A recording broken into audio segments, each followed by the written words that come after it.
ஹலோங்க, எல்லாருக்குமே வணக்கம். இன்னைக்கு நம்ம மெக்கானிக் ராக்கி அப்படின்ற ஒரு வித்தியாசமான படம் எப்படி இருக்குன்னு தான் இந்த வீடியோல பார்க்க போறோம். இங்க நம்ம ஹீரோயின் இருக்காங்கல்ல, அவங்க பயங்கர கஞ்சத்தனப்படுவாங்க. இப்படி பட்ஜெட்ல அவங்க இருக்கிறதுக்கான காரணம் நம்ம ஹீரோயினுடைய அப்பா கொஞ்ச நாளுக்கு முன்னாடி இறந்து போனது தாங்க. ஹீரோயினுக்கு ஒரு அண்ணன் இருந்தோம், நம்ம ஹீரோயின் தான் வேலைக்கு போய் அவங்க குடும்பத்தை பார்த்துப்பாங்க. ஒரு நாள் ஹீரோயினுக்கும் அவங்க அண்ணனுக்கும் பயங்கர சண்டை வருது. வேலைக்கு ஒழுங்கா போக மாட்டியா அப்படின்ற மாதிரி அவங்க அண்ணனை பார்த்து ஹீரோயின் கேட்க, அதுக்கு போய் அவரு கதவை சாத்திட்டு தன்னோட வாழ்க்கையே முடிச்சுக்கிறாருங்க. ஆமாங்க, அவர் அங்க இறந்தே போயிடுறாரு. இது நம்ம ஹீரோயினுக்கு பெரிய அதிர்ச்சியா இருக்கு. தான் குடும்பத்துக்காக தான் நம்ம எவ்வளவு உழைக்கிறோம், வேலைக்கு போக மாட்டியான்னு கேட்டதுக்கு நம்ம அண்ணன் இப்படி ஒரு முடிவு எடுத்திருக்கானா, இதனால்தான் அவன் இப்படி பண்ணானா, இல்ல இதுக்கு பின்னாடி வேற மர்மமான காரணம் இருக்கா அப்படின்னு பல ட்விஸ்டுகளை தான் இந்த தரமான கதையில பார்க்க போறோம். வீடியோ வாய்ஸ் பிடித்திருந்தால் கீழே லைக் பட்டன் இருக்குல்ல, அதை சின்னதா ஒரு அழுத்திக்கிங்க. பை தி வே நான் கவின், நீங்க பாக்குறது நம்மளோட பிலிம் பை. நம்ம ஹீரோ இருக்காரு பாத்தீங்களா, அவருடைய பேரு ராகேஷ். ஹீரோவுடைய அப்பா ரொம்ப கஷ்டப்பட்டு உழைச்சதுனால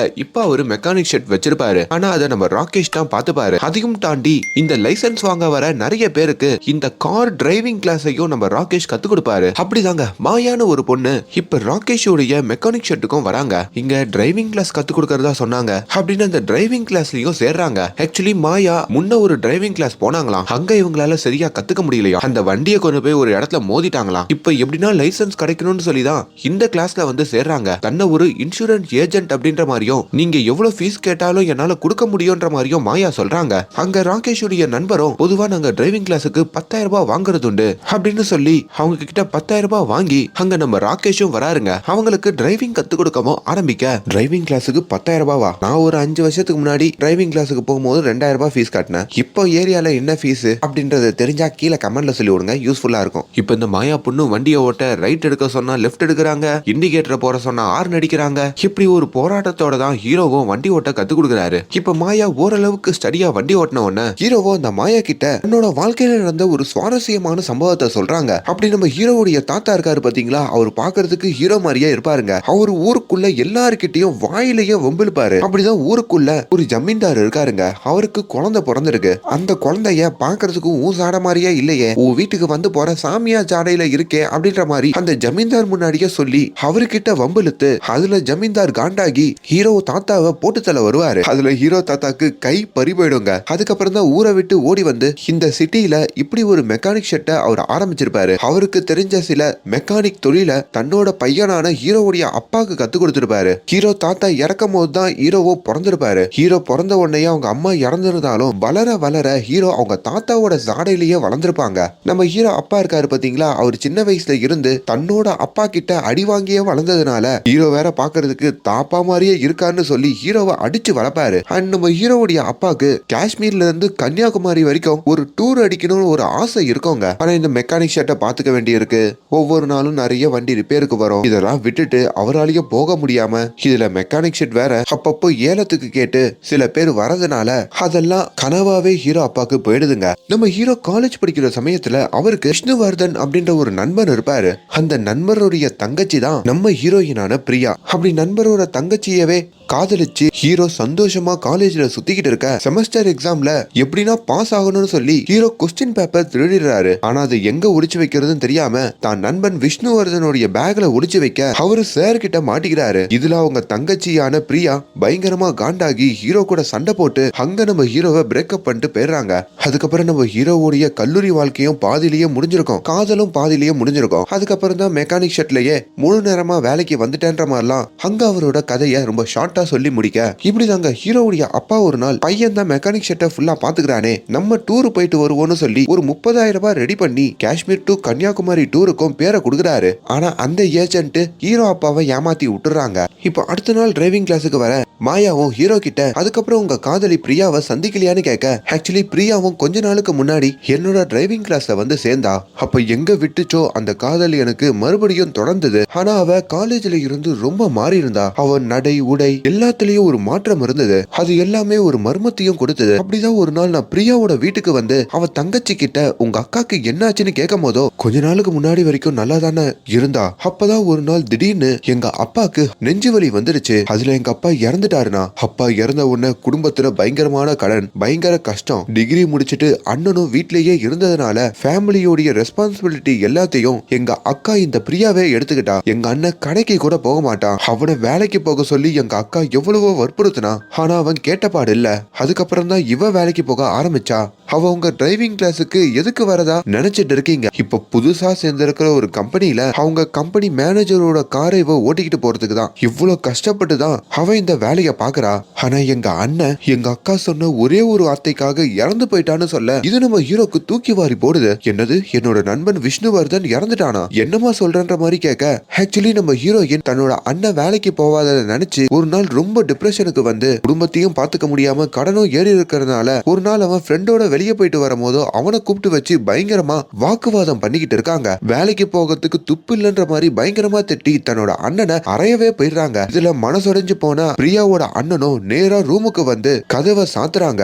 கொடுத்த சாப்பாட்டையும் கீழே கொட்டுறான். வெளியே இருந்து பிரியா இவன் பாருமே வேண்முனே சாப்பாடெல்லாம் கீழே கொட்டி பிரச்சனை பண்ணிக்கிட்டு இருக்கான்ற மாதிரி சொல்ல, ஆனா உள்ளயோ அவன் ஒரு கயிறை எடுத்து அங்கேயே தொங்கி அங்கேயே இறந்துடுறான். இப்ப கதவை உடைச்சிட்டு வந்து பாக்குற பிரியாக்கும் அது ஒரு பெரிய அதிர்ச்சியா இருக்குங்க. சாதாரணமா திட்டினதுக்கு போய் இவன் உசுர விட்டானே, இதுதான் இதுக்கு காரணமா? இதுக்கு பின்னாடி வேற எதனா காரணம் இருக்கான்ற மாதிரி அவன் நிறைய யோசிக்க ஆரம்பிச்சான். அதுல இருந்துதான் இப்ப பிரியா மாறிட்டான்ற மாதிரிலாம் ஹீரோ கிட்ட சொல்ல இதை கேட்டு நம்ம ஹீரோவுமே உடஞ்சு போய் அழுக செய்யறாரு. அதுக்கப்புறம் நம்ம ஹீரோ பிரியாவை பயங்கரமா பாத்துக்கிறாரு. அவங்க எப்போ டிரைவிங் கிளாஸுக்கு வந்தாலும் அவங்களுக்கு பொறுப்பா சொல்லி கொடுத்து இப்படி கஷ்டமான நேரத்துல உன் கூட நான் இருக்கேன்னு சொல்றாரு. அப்படி விட்டு போன காதலும் அங்க தொடர்ற மாதிரியும் அங்க காட்டுறாங்க.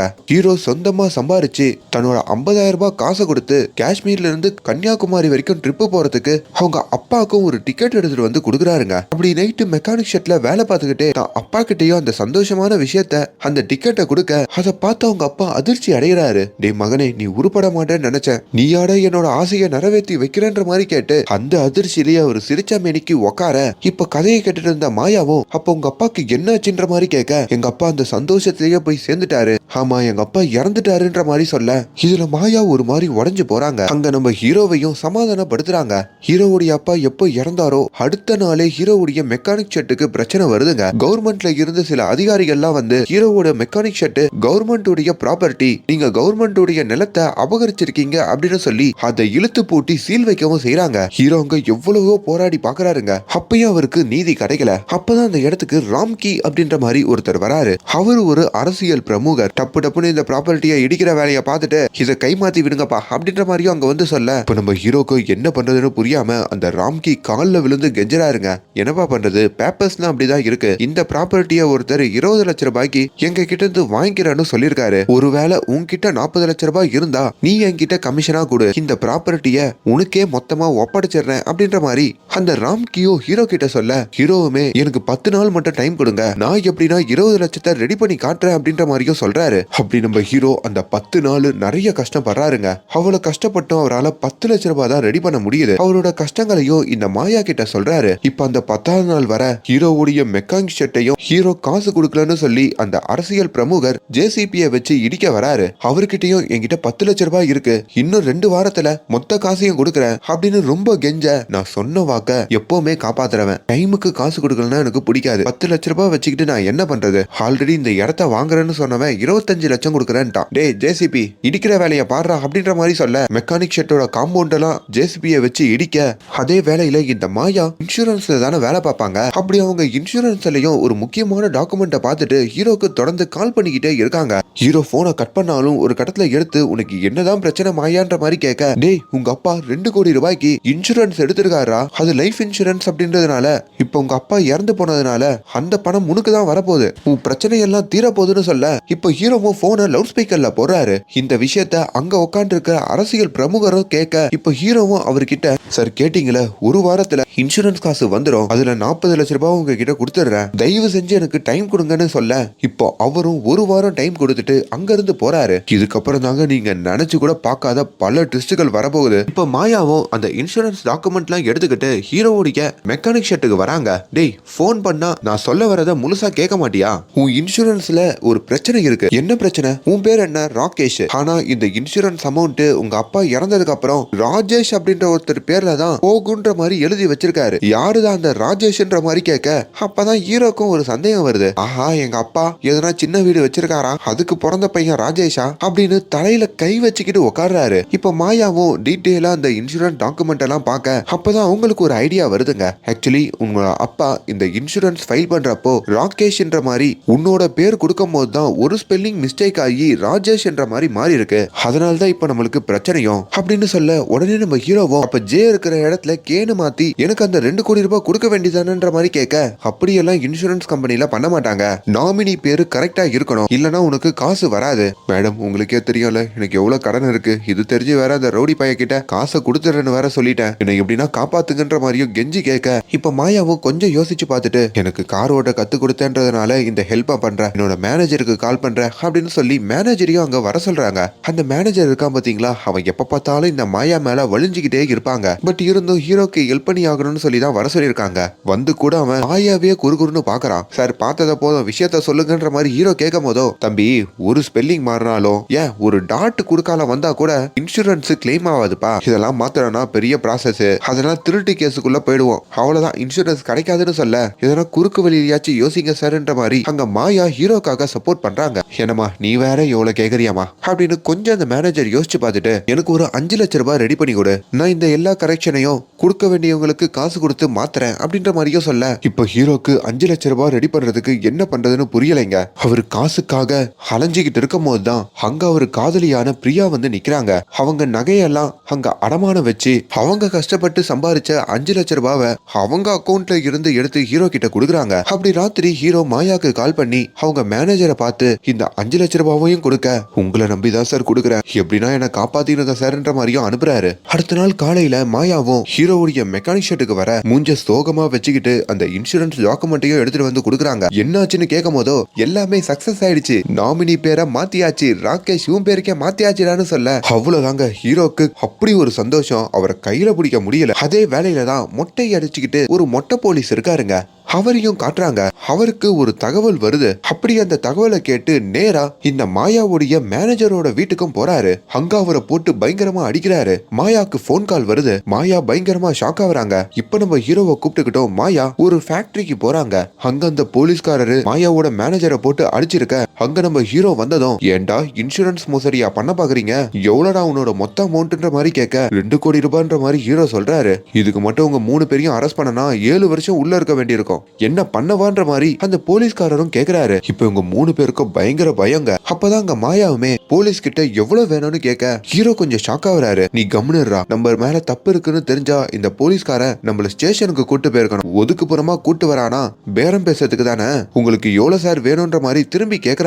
அவரும் 40 லட்சம் ரூபாய் வேணும், கொடுத்தா இந்த கேஸ் இல்லாம நீங்க தப்பிப்பீங்கன்ற மாதிரி சொல்ல ஹீரோக்கு அது தூக்கி வாரி போடுது. 5 லட்சம் ரூபாய்க்கே எவ்வளவு கஷ்டப்பட்டு ரெடி பண்ணோம், 40 லட்சம் ரூபாய்க்கு எங்க போவோம்னு சொல்லி அவருக்கு ஒன்னும் புரியல. உடனே அங்க மாயா என்கிட்ட லோன் அமௌண்ட் 20 லட்சம் ரூபாய் இருக்கு, அந்த காசை நான் உங்களுக்கு கொடுக்குறேன் சார், மீதி 20 லட்சத்தை ராகேஷ் நீதான் எப்படின்னா ரெடி பண்ணி ஆகணும்னு சொல்ல ராகேஷுக்கும் ஒரே சென்டிமெண்ட் ஆகுது. நமக்காக இந்த மாயா பொண்ணு எவ்வளவு பண்றாளே அப்படின்னு யோசிச்சு நானே எல்லா காசையும் ரெடி பண்றேன்னு சொல்லிட்டோம். ஹீரோ அங்க இருந்து வண்டி எடுத்துக்கிட்டு கிளம்புனா இப்ப மாயா அந்த மேனேஜர் போலீஸ்காரங்க 3 பேரும் இருக்காங்க. 3 பேருமே இப்ப சிரிக்கிறாங்க. அப்பதாங்க அல்டிமேட்டான ஒரு பிளான காமிக்கிறாங்க. ஆக்சுவலி மாயா இருக்காங்கல்ல அவங்க உண்மையான இன்சூரன்ஸ் ஏஜென்ட்டே இல்ல, ஏன் அவங்க மேனேஜரும் உண்மையான இன்சூரன்ஸ் ஏஜென்ட் இல்ல, இவங்க 3 பேரும் கூட்டு களவாணிங்க. ஊருக்குள்ள யாருடைய அப்பாலாம் இறந்து போறாங்க அப்படின்ற மாதிரி இவங்க பாப்பாங்க.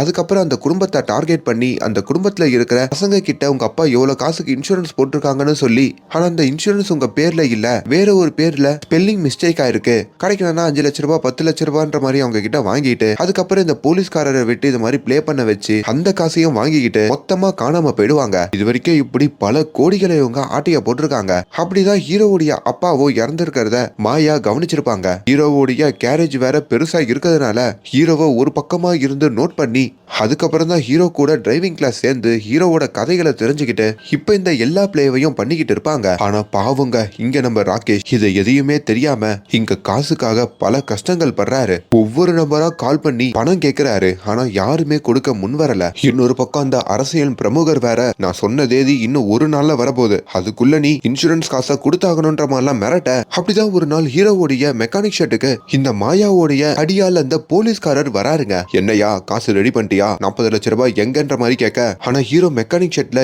இன்னொரு போலீஸ்காரர் இருக்காரு போல. அவர் கார் ரிப்பேருக்கு விட்டுருக்காரு போல. ஓ, நீங்களும் போலீஸா, எந்த ஸ்டேஷன்ன்ற மாதிரி கேட்டுறாரு. இப்ப அவரும் அந்த இடத்துல மாட்டிக்க எப்படியோ ஐடி கார்டெல்லாம் காமிச்சு நொடி பொழுதுல அங்க இருந்து தப்பிக்கிறாரு. உடனே மாயாக்கு கால் பண்ணி, இந்நேரத்துக்கு நான் மாட்டிருப்பேன், சீக்கிரமா அவன் கிட்ட இருந்து காசை உருவிக்கிட்டு நம்ம தப்பிக்கணும் அப்படின்ற மாதிரியும் சொல்ல, இப்ப மாயாவும் நைட்டு மெக்கானிக் ஷெட்டுக்கு வராங்க. ஹீரோவை போட்டு பயங்கரமா கத்துறாங்க. என்னோட வாழ்க்கையெல்லாம் நீ ரிஸ்க்ல வச்சுட்டு காசை ரெடி பண்ணாம இன்னும் என்ன பண்ணிக்கிட்டு இருக்க, அந்த போலீஸ்காரன் என் வீட்டுக்கு வந்து மிரட்டிட்டு போறான் அப்படின்னு சொல்லிட்டு அங்க இருந்து போக, இப்பதான் ஹீரோவுடைய அப்பாக்கு ஒரு கண்ணீரஞ்சலி போஸ்டர் ஹீரோ ஒரு நியூஸ் பேப்பர்ல அடிச்சு வச்சிருக்காருங்க. இப்ப அந்த நியூஸ் பேப்பர்ல ட்ரெயின்ல போய்கிட்டு இருக்கிற ஒரு நபர் வாங்கி பார்க்க, என்னது எனக்கு கண்ணீரஞ்சலி போஸ்டரா, என்னடா ஆகுதுன்னு சொல்லி அவரை திருன்னு முழிக்க பார்த்தா நம்ம ஹீரோவுடைய அப்பா இன்னும் சாகவே இல்ல, அவர் இன்னும் உசுரோட தான் இருக்காருன்ற மாதிரி காட்டுறாங்க. யோ, என்னையா நடக்குதுன்ற மாதிரி கேக்குறீங்களா? இதுலயும் ஒரு ட்விஸ்ட் இருக்குங்க, தொடர்ந்து கேளுங்க.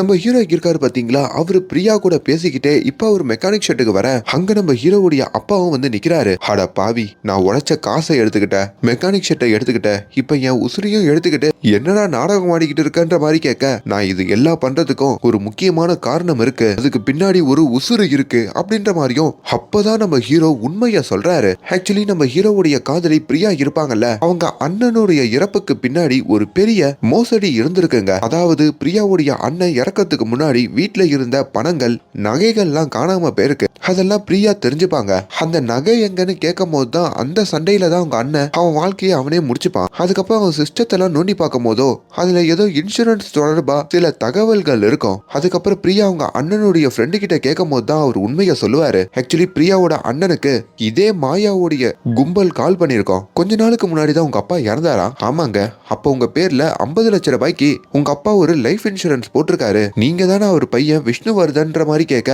இவரும் ஆமான்னு சொல்ல, உடனே உங்க ஆதார் கார்டை அனுப்பி வைங்கன்னு கேக்குறாங்க. இவரும் அனுப்பி வைக்க, அப்பதான் போன் பண்ணி உங்க பேர்லயே ஒரு எழுத்து மாறி இருக்குன்னு சொல்லுவாங்க. அதுக்கப்புறம் நம்ம ஹீரோ கிட்ட பண்ண அதே பிளேவை பிரியாவோட அண்ணன் கிட்டையும் பண்ணி அந்த பிழைய சரி பண்ணோம்னா 3 லட்சம் ரூபாய் காசு வேணும்னு சொல்லி, அதுக்கப்புறம் அவரு நகை பணம்னு சொல்லி தான் தங்கச்சி சம்பாரிச்ச எல்லாத்தையும் எடுத்துட்டு வந்து அவங்க கிட்ட கொடுத்து, வர மண்டே உங்களுக்கு இன்சூரன்ஸ் பணம் வந்துடும்ன்ற மாதிரி மாயாவும் அவங்க மேனேஜரும் கடைசியா சொல்லுவாங்க. ஆனா மண்டேல இருந்து அவங்க போனையே எடுக்க மாட்டாங்க, சுவிட்ச் ஆஃப் பண்ணிடுவாங்க. அதுக்கப்புறம் தான் பிரியாவோட அண்ணன் நம்ம ஏமாந்துட்டோன்ற மாதிரி நினைக்கிறாரு. வீட்டுல சம்பாரிச்ச பணத்தையும் கொடுத்துட்டோம், வீட்டுக்கு ஒரு பாரமா இருக்கும், இது எல்லாம் போச்சேன்னு சொல்லிதான் அவரோட வாழ்க்கையையே முடிச்சுக்கிட்டாரு. இதை எல்லாத்தையும் இப்ப பிரியாவும் கண்டுபிடிச்சு இப்ப நம்ம ஹீரோ கிட்ட சொன்னவனதான் அந்த களவாணி பசங்களை எப்படின்னா ஹீரோ பிடிக்கணும்னு நினைக்கிறாரு. ஏன்னா அந்த விஷ்ணுவர்தன் ஹீரோக்கும் ஒரு உயிர் நண்பனா தானே இருப்பான். அப்படி பிரியாவோட போய் ஸ்டேஷன்லயும் ஹீரோ முதல்ல கம்ப்ளைண்ட் பண்றாரு. ஆனா இந்தியாவை பொறுத்த வரைக்கும் இந்த மாதிரி ஏமாத்துறவங்களை கண்டுபிடிக்கவே முடியாது. கொஞ்ச நாளுக்கு முன்னாடி கூட உங்களுக்கு 1 கோடி ரூபாய்க்கு லாட்டரி சீட் விழுந்திருக்கு, 8 லட்சம் ரூபாய் ஜிஎஸ்டி கட்டிடுங்க, உங்களுக்கு மொத்த காசையும் கொடுத்துருவோன்ற மாதிரி ஒருத்தன் போன் பண்ணி சொன்னதாக அவங்களும் அந்த அமௌண்ட்டை கட்டிருக்காங்க. அதுக்கப்புறம் தான் அவங்க ஏமாற்றப்பட்டிருக்கோன்ற மாதிரி அவங்களுக்கு தெரிஞ்சிருக்கு. இந்த மாதிரி ஆளுங்க எல்லாம் பிடிக்கவே முடியாது, அது அவங்களா நம்மள தேடி வரும்போதுதான் அந்த எவிடன்ஸோட பிடிச்சாதான் இதுக்கு ஒரே வழின்ற மாதிரி ஹீரோ கிட்ட அந்த போலீஸ் சொல்லிருப்பாரு. அதுக்கப்புறம் தான் ஹீரோ அப்பா இறந்து போனா பசங்க கிட்ட இந்த ஏமாத்துறவனுங்க வராங்கன்ற மாதிரி யோசிக்கிறாரு. அதுக்கப்புறம் எந்த லிங்க் மூலமா வராங்கன்ற மாதிரி அந்த டாக்டர் கிட்ட போய் விசாரிக்கிறது, அடக்கம் பண்ண இடத்துல விசாரிக்கிறது, ஃப்ரெண்ட்ஸ் லோக்கல்னு சொல்லி எல்லா இடத்துலயும் விசாரிக்கிறாரு. அப்பதான் இறந்து போனதுக்கான சர்டிபிகேட் வாங்குற ஒரு இடம் இருக்கும் பாத்தீங்களா, அதுலதான் ஒரு ஓட்டை இருக்கிறத அவர் கண்டுபிடிக்கிறாரு. அப்படி இறந்து போன சர்டிபிகேட் கொடுக்குற இடத்துல ஒரு பியூனு தான் ஜெராக்ஸ் எடுத்து இந்த மாயா கும்பலுக்கு எல்லாம் மெயில் பண்றான் போல. இப்ப அந்த பியூனையும் புடிச்சு அங்க இருக்கிற போலீஸ் கிட்ட கொடுத்து விசாரிக்க சொல்ல, ஆனா அந்த பியூனு அந்த மாயா கும்பலை நேர்ல கூட பார்த்தது இல்ல, வெறும் மெயில் மட்டும் தான் அனுப்புவோம் அப்படின்ற மாதிரி சொல்லியிருக்கான். அப்புறம் தான் நம்ம ஹீரோ அவரே களத்துல இறங்கி தன்னுடைய அப்பாவே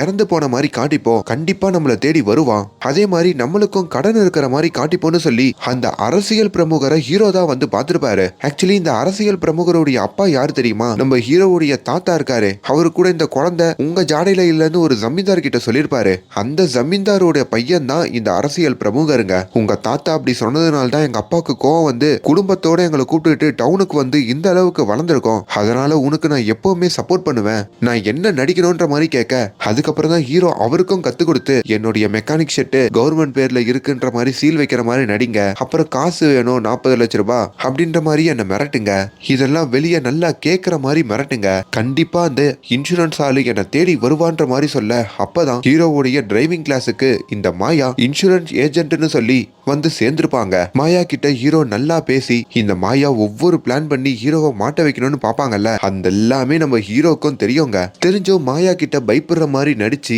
அவங்க கேட்கற காசெல்லாம் கொடுத்து அந்த போலீஸ்காரன் ஃபேக்குன்னு தெரிஞ்சும் நடிச்சிருப்பாங்க. இப்ப ஹீரோவுடைய பிளான் என்னன்னா, மாயா அவங்க கும்பலோட இருக்கும் போதோ இப்ப அவங்க கேட்ட 40 லட்சம் ரூபாவை அவங்க கிட்ட கொடுக்கற மாதிரி கொடுத்து அப்போ போலீஸ்காரங்களை கூப்பிட்டு மாயாவை அரெஸ்ட் பண்ணணும்னு சொல்லிதாங்க. அப்படி இந்த எல்லா கதைகளையும் தன்னோட அப்பா கிட்டையும் சொல்ல இப்ப அந்த கேரேஜுக்கு மாயாவும் வராங்க. உடனே அங்க இருக்கிற பிரியாவையும் அவங்க அப்பாவையும் ஒழிக்க வச்சுட்டு ஹீரோவும் மாயா கிட்ட என்னன்னு கேட்க, நாளைக்குள்ள காசு கொடுக்கணும் ஞாபகம் இருக்குல்ல, 40 லட்சம் ரூபாய் ரெடி பண்ணிட்டியான்னு கேட்க, அவரும் கன்ஃபார்மா நாளைக்கு பேமெண்ட் கொடுத்துருவேன், நீங்க அந்த இன்சூரன்ஸ் பணத்தை எடுத்து கொடுக்கறதுக்கு ரெடியா இருங்கன்னு சொல்ல, அப்பதான் மாயாவுமே உன்னோட காதலி பிரியான்னு ஒரு பொண்ணை சொன்னியே, அந்த பொண்ணை நான் மீட் பண்ணணும் அப்படின்னு கேக்குறாங்க. தகுந்த நேரம் வரப்போ அந்த பிரியாவை உங்களை மீட் பண்ண வைக்கிறேன்னு சொல்லிட்டோம் ஹீரோ அங்க இருந்து கிளம்ப.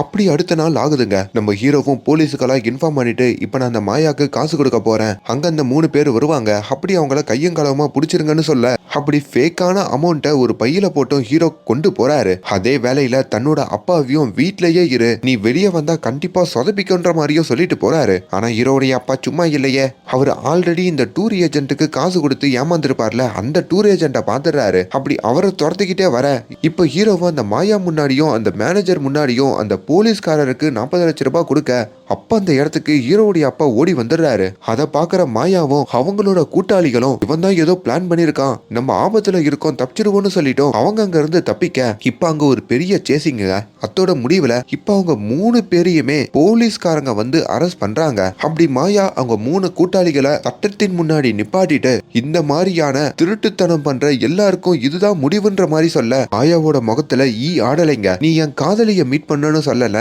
இப்ப மீட் பண்ணனு சொல்லி பிரியாவை கூப்பிட, அப்பதான் மாயாக்கு தெரியுது இந்த பிரியாவோடைய அண்ணனை நம்ம ஏமாற்றினதுனால தான் இங்க நம்ம ஹீரோ கிட்ட நம்ம மாட்டிருக்கோம்னு சொல்லி. அப்படி அட்லாஸ்ட் நம்ம மாயா அவங்க 3 கூட்டாளிகளோட ஜெயிலுக்கு போற மாதிரியும் ஹீரோ அவரோட காதலி பிரியாவை கல்யாணம் பண்ணிக்கிட்டு சந்தோஷமா வாழ்ற மாதிரியும், இது பல உண்மை சம்பவங்களை அடிப்படையா வச்சு எடுக்கப்பட்டிருக்கின்ற மாதிரியும், இந்த மாதிரியான திருடர்கள் கிட்ட இருந்து ஆன்லைன்ல மோசடி பண்றவங்க கிட்ட இருந்து இன்சூரன்ஸ் ஏஜென்ட்னு பொய்யா நடிக்கிறவங்க கிட்ட இருந்து ஜாக்கிரதையா இருங்க அப்படின்ற மாதிரியும் இந்த கதையை முடிச்சிருப்பாங்க. இந்த கதை எப்படி இருந்தது அப்படின்றத கீழே கமெண்ட்ல சொல்லுங்க. அண்ட் மேலும் இந்த மாதிரியான வீடியோஸை தொடர்ந்து பார்க்கறதுக்கு நம்மளோட சேனலை சப்ஸ்கிரைப் பண்ணுங்க. Thank you so much.